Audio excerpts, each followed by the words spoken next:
سیدنا حضرت علی المرتضیٰ کی ایک کنیت اپنے بڑے بیٹے سیدنا حسن مجتبیٰ کے نام سے ابو الحسن مجتبیٰ تھی اور دوسری کنیت ابو تراب تھی۔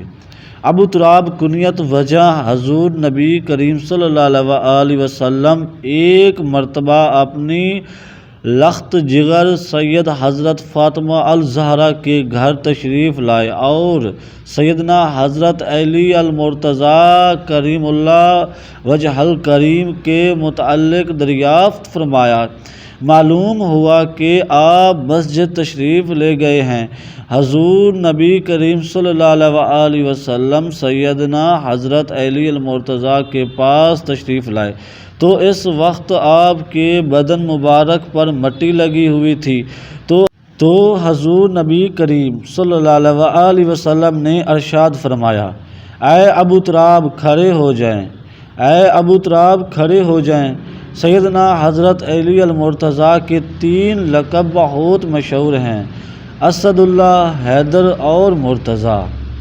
حضرت سہیل بن سعد بیان کرتے ہیں کہ غزوہ خیبر کے موقع پر حضور نبی کریم صلی اللہ علیہ وسلم نے فرمایا، میں کل ایسے شخص کو جھنڈا دوں گا جس کے ہاتھ پر اللہ تعالیٰ فتح عنایات فرمائیں گے۔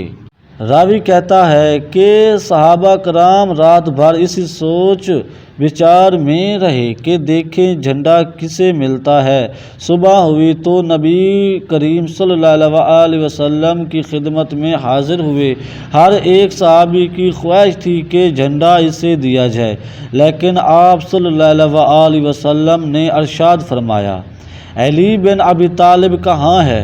صحابہ کرام نے عرض کیا، یا رسول اللہ صلی اللہ علیہ وسلم ان کی آنکھوں میں تکلیف ہے۔ آپ صلی اللہ علیہ وسلم نے ارشاد فرمایا، انہیں پیغام بھیج کر میرے پاس بلاؤ۔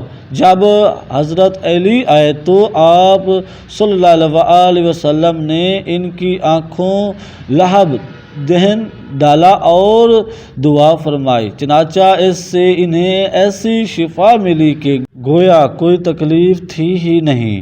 پھر آپ صلی اللہ علیہ وسلم نے سیدنا علی المرتضیٰ کرم اللہ وجہ الکریم کو جھنڈا دیا تو سیدنا علی المرتضیٰ کریم اللہ وجہ الکریم نے عرض کی، اے اللہ کے رسول صلی اللہ علیہ وسلم، میں ان سے جنگ کرتا رہوں یہاں تک کہ وہ سارے ہم جیسے مسلمان ہو جائیں۔ آپ صلی اللہ علیہ وسلم نے ارشاد فرمایا، ابھی یوں ہی چلتے رہو یہاں تک کہ ان کے میدان میں اترو تو پہلے انہیں اسلام کی دعوت دو اور انہیں بتاؤ کہ اللہ کے ان پر کیا حقوق واجب ہیں۔ اللہ کی قسم، اگر تمہاری کوشش سے کسی ایک شخص کو بھی اللہ تعالیٰ ہدایات دے دے تو یہ تمہارے لیے سرخ اونٹوں سے بہتر ہے۔